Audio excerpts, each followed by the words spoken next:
How to become more powerful. আমরা কিভাবে নিজেদেরকে আরো পাওয়ারফুল বানিয়ে তুলতে পারি, আমাদের জেস্টার, আমাদের পোস্টার, আমাদের বিহেভিয়ার, আমাদের অ্যাটিটিউড, আমাদের পার্সোনালিটি, এভরিথিং ডিপেন্ড করে যে আমরা জীবনে কেমন পার্সোনালিটি ডেভেলপ করব। আমরা একটা উইক লুজ পার্সোনালিটি ডেভেলপ করবো, নাকি আমরা একটা powerful achiever successful personality develop করবো, সেটা ডিপেন্ড করে।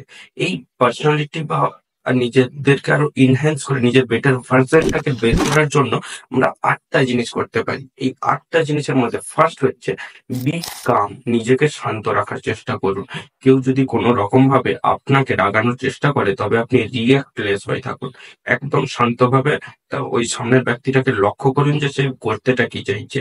আপনি আপনার লিমিট যতক্ষণ পর্যন্ত সামনের ব্যক্তি ক্রস না করছে, ততক্ষণ আপনি আপনার লিমিট ক্রস করবেন না। শান্ত থাকুন, নিজের অ্যাঙ্গারটাকে কন্ট্রোল করে রাখুন, শান্ত থাকুন, পিসফুল মাইন্ডে ভাবনা চিন্তা করে তারপর অ্যাকশন নিয়ে। বি কাম, টকলেস, কম কথা বলুন। আপনি মুখে কম কথা বলুন, চোখে বেশি কথা বলুন। বুঝতে পারলেন? আমরা মুখ দিয়ে যে কথা বলি সেটা কানে যায়, কিন্তু আমরা চোখ দিয়ে যে কথা বলি সেটা একদম মনে যায়।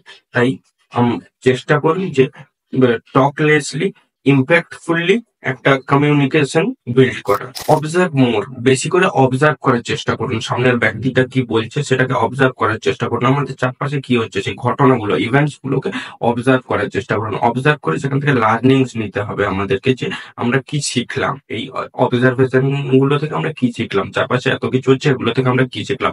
অবজার্ভ করতে শিখতে হবে আমাদের। শো রেসপেক্ট, রেসপেক্ট শো করুন। কারণ আপনি যদি কাউকে রেসপেক্ট দেবেন, তার সামনের ব্যক্তিরাও ঠিক ততখানি রেসপেক্ট দেবেন। But respect is not equal to oiling. Okay, যে যতটা রেসপেক্টের উপযোগী আপনি তাকে ঠিক ততখানি রেসপেক্ট দিন। তার চেয়ে বেশিও দেবেন না, তার চেয়ে কমও দেবেন না। কোনো ব্যক্তিকে যদি বেশি রেসপেক্ট দেন, তবে সে ভাববে যে আপনি ওনাকে তেল মাথায় তেল দিচ্ছেন। ওকে, সো কাউকে বেশি রেসপেক্ট দেওয়ার কোনো রকম ভাবে দরকার নেই।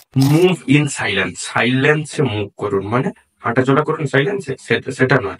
আপনার যে ডিউটিটা, আপনার যে জীবনের লক্ষ্যটা, আপনার যে কাজটা আপনার জীবনে ম্যান্ডেটরি, সেই কাজটাকে একদম সাইলেন্টলি করতে থাকুন, যাতে আপনার সাকসেসটা সবার চোখে পড়ে। মেক আই কন্ট্যাক্ট, চোখে কথা বলার চেষ্টা করুন। আই কন্ট্যাক্ট হচ্ছে এমন একটা জিনিস যেটা আপনাকে সামনের ব্যক্তির কাছে প্রমাণ করে দেবে যে আপনি জীবনে একজন লুজার নাকি উইনার অ্যাচিভার। তাই নিজের আই কন্ট্যাক্টটাকে মেনটেন করুন। আপনি যখন সামনের ব্যক্তির সঙ্গে আই কন্ট্যাক্ট মেনটেন করবেন, তখন লক্ষ্য করবেন যে সামনের ব্যক্তিটা আপনার প্রতি এমন কিছু ভাবছে যেটা আপনাকে তার চোখে আরেক ধাপ উচ্চ স্তরে দেখাচ্ছে, আপনাকে ওর চোখে আরো বেশি পাওয়ারফুল সাকসেসফুল অ্যাচিভার গড়ে তুলছে। তাই আই কন্ট্যাক্ট মেনটেন করুন। সেভেন্থ পয়েন্টটা হচ্ছে যে ম্যানেজ ইওর টাইম বেটার। টাইমটাকে ম্যানেজ করতে হবে, ইউটিলাইজ করতে হবে আমাদের টাইমটাকে। দিনে মাত্র আমরা 24 ঘন্টা পাচ্ছি। এই 24 ঘন্টাকে কিভাবে ইউটিলাইজ করলে আমরা নিজেদের জন্য যথেষ্ট ভাবে টাইম দিতে পারবো, যাতে আজকে যে জায়গাতে রয়েছে, আজকে যদি আমি নিজের পেছনে একটু টাইম দেই, নিজেকে আরো বেটার ভার্জন ক্রিয়েট করার চেষ্টা করতে পারি, নিজেকে ইনহ্যান্স করার চেষ্টা করতে পারি, তবে আফটার 5 ইয়ার, আফটার 6 ইয়ার আমি যে জায়গাটাতে গিয়ে দাঁড়াবো, সেই জায়গাটায় আমার বয়সের ছেলেমেয়েরা ওই জায়গাটায় পৌঁছতে পারবে না। তাই আজকে আমাদেরকে নিজের পেছনে সময় দিতে হবে। নিজেদেরকে যখন আপনি ভ্যালু দেবেন, নিজের কাজের প্রতি আমরা যদি লয়াল থাকবো, তখন দেখবেন আমরা জীবনে অনেক কিছু অ্যাচিভ করতে পারবো। অ্যান্ড দ্যাটস ওয়াই আমাদেরকে টাইমের ইউটিলাইজেশন শিখতে হবে, টাইমটাকে ম্যানেজ করতে শিখতে হবে। আমাদের প্রায়োরিটি লিস্টের কাজগুলোকে কিভাবে আমরা কমপ্লিট করব, কখন কোন কাজটা করব, কিভাবে করব, এভরিথিং আমাদের মাইন্ডে ক্লিয়ার থাকতে হবে।